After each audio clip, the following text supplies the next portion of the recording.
Hey guys, hope you're keeping well. I'm Mike, the Travel and Scouser. And if you've caught up with my channel, if you've seen my videos, you'll know how much I love to travel the world. I'm always looking for the next getaway, but I'm always looking to do so on a budget. So in this video, I thought I'd share some of my tips on how to get away on a budget whilst not spending too much of your hard-earned cash. So my first tip is be flexible. Be flexible with where you want to go and when you're going to go. I've often found that the best way to be able to get a cheap flight, a cheap deal, is by not really having a specific destination in mind. This happened with my trip to Madrid. It wasn't really on my radar, but I saw that it was cheap, the dates worked for me, and I was able to get out there. And the same also applies with my trip to Malaga. Cheap flights, flexible, didn't matter what day I went, and was able to get out there. And that really is the key, is flexibility. And also leaving it as soon as possible to the date that you want to fly. It's often then that you can get the cheaper last minute deals. It's where you can get away for perhaps 20 or 30 pounds if you're fortunate. But even if you're not flexible, perhaps you're waiting for the school holidays, the summer holidays, there are still cheap deals to be had, as long as you're flexible with where you want to go. I did a quick search for where you can fly to from Liverpool or Manchester in August, which is during the summer holidays. And it's still possible to be able to fly to Brussels and France for less than £30 per person. Now that's phenomenal. So even if you're flying during peak times, such as the August summer holidays, as long as you're flexible with your destination, there are still some cheap deals that can be had. My second top tip is to use different search engines to be able to find the best flights and the best destinations to fly to on a budget. My top one that I go to is Skyscanner, but there is also Google Flights and Kayak that you can use. And the best way to use these search engines is to link in that flexibility as mentioned before, but within a specific time or date range. So for example, I'll often fly from either Liverpool or Manchester. And the best way to use this search function, especially with Skyscanner, is to type in your origin destination, in my case Liverpool, and then type in everywhere, usually for a specific month that is coming up in the next few months. And once you've searched on Skyscanner, it'll come up with the cheapest destinations, the cheapest countries within that time period and that date. And the key here is to keep checking regularly. New flights, new destinations often come on board. Flights as well will often fluctuate in price. So one destination may have been £50, £60 just a couple of days ago. A week later, the flight can plummet down to £20 or £30. And the same applies to Google Flights or Kayak, and there are other search engines out there as well. And all of these are designed to help you try and get the best deal possible. So make full use of them, utilize them to the full. Now my third top tip is to try and use different airports if possible. So as I mentioned, I'm here in Liverpool, but Manchester is also pretty close for me to get to. It could be that I find that I can get a cheap flight out from Liverpool, but coming back, perhaps the dates might not work or the return flight could be really expensive. So what I've done in the past is often look to fly out from Liverpool, but fly back into Manchester Airport. Now here's where the same thing can happen also with where you're flying to. So I'll use an example. Last year, I flew to Turin for a specific reason. This was to see the tennis, the ATP Tour Finals. The flight flying out from Manchester to Turin was dirt cheap. It was only £11 to fly out there. But flying back from Turin to Manchester, well, the dates just didn't work out for me and my friends. So we looked into what cities are nearby in Italy that we can also fly back into the UK from. And we found that Milan is only a 1 hour train and bus ride from Turin.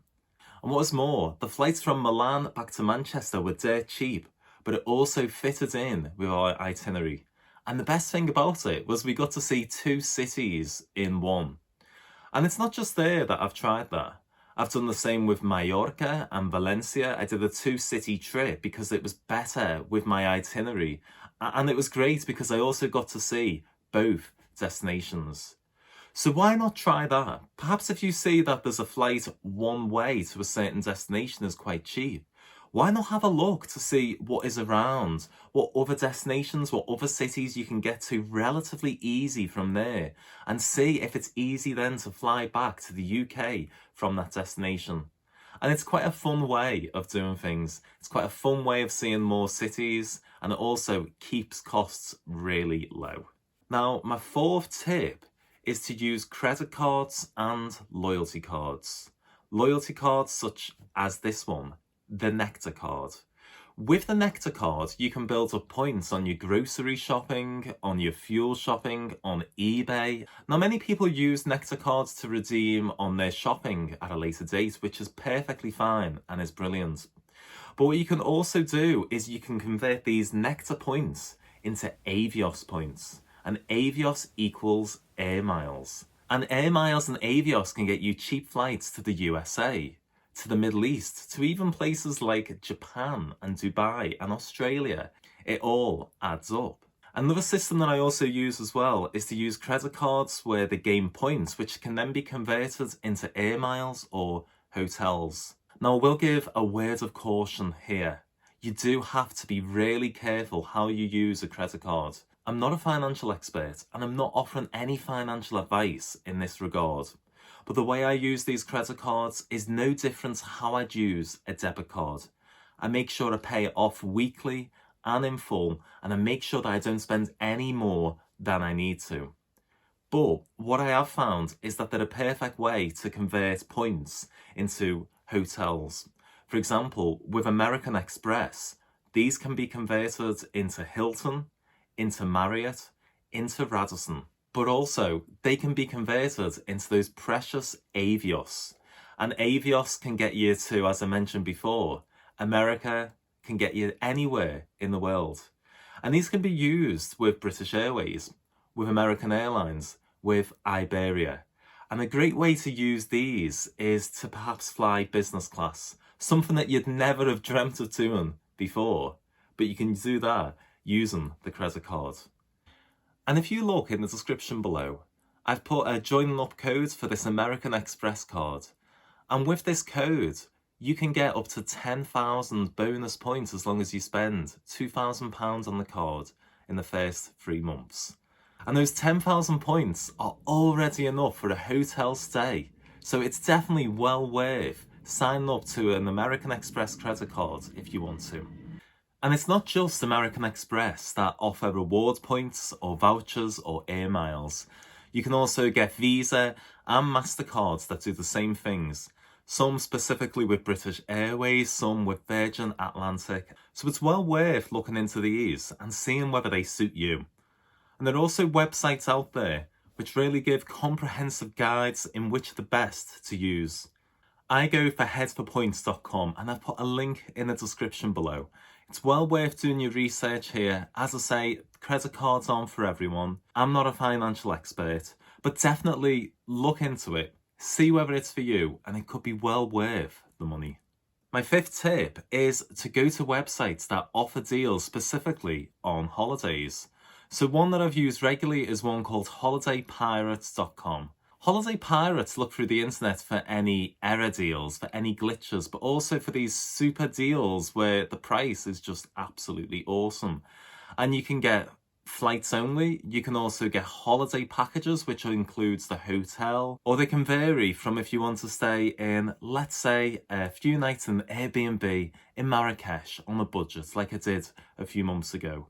Or if you want the works, if you want all-inclusive in the Maldives, but on a budget, they also cater to that. So it's definitely well worth checking Holiday Pirates to see what deals come up and check on a regular basis. Another website that's well worth checking is Jack's Flight Club. Jack's Flight Club will send out deals, airfares. They actually send these emails out to you. Now there's a premium paid subscription that you can go for and you get more of the deals. I just stick to the basic one and usually I'll get 1 to 2 emails each week listing some of the best airfares or perhaps some of the deals that they've been able to see. And it's just a great way of being able to see what deals are out there, when the sales are on. And there are also many other websites that cater to the same things. These are ones which are specific to the UK, but there are also ones in the US, in Ireland, in France, in Spain. So do a little search, see what websites are out there. There are many enthusiasts who are trying to help people along so that you can go away on a budget, but also have a great time. So my sixth tip is to go for day trips. You don't always have to go away and stay overnight. From many cities in the UK, you can actually fly to a destination and back in the same day. And the great thing is continental Europe is only about 1 to 2 hours away. So it is perfect for a day trip. And especially if you've just got one thing in mind that you want to see, it is absolutely brilliant. I've been able to go to Dublin many times. I've hit the Guinness Storehouse, I've hit the cliffs, I've hit the countryside, and it's all because I've been able to go just for the day. And often flights are only between £20 and £30 when you're going for a day trip. Another place that I've been to was Geneva fairly recently. I explored the city centre. And destinations like Geneva are often really expensive to stay overnight. So this is where it really makes it within the realms of possibility to go and keep it on a budget when you can go on a day trip. The key is being able to plan beforehand, is knowing exactly what it is that you want to do. But some of my best travels have been from day trips. Like I got to see the Winter Youth Olympics in Lausanne in Switzerland a few years ago, and I got to see the final of the ice hockey. It was an absolutely brilliant day, and it's something I wouldn't have been able to have enjoyed if I hadn't have looked into what was going on at the time. So preparation is definitely the key here. But don't rule out day trips. Have a look at your local airport. Do the same again with Skyscanner. Just see if you can get there for the day. And it really is an awesome day out.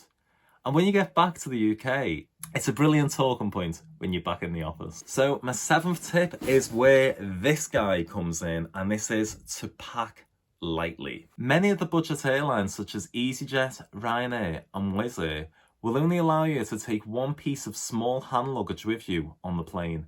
If you want any more, you have to pay for it. But what I've found is a backpack around this size is perfect to be able to go away, even up to a week.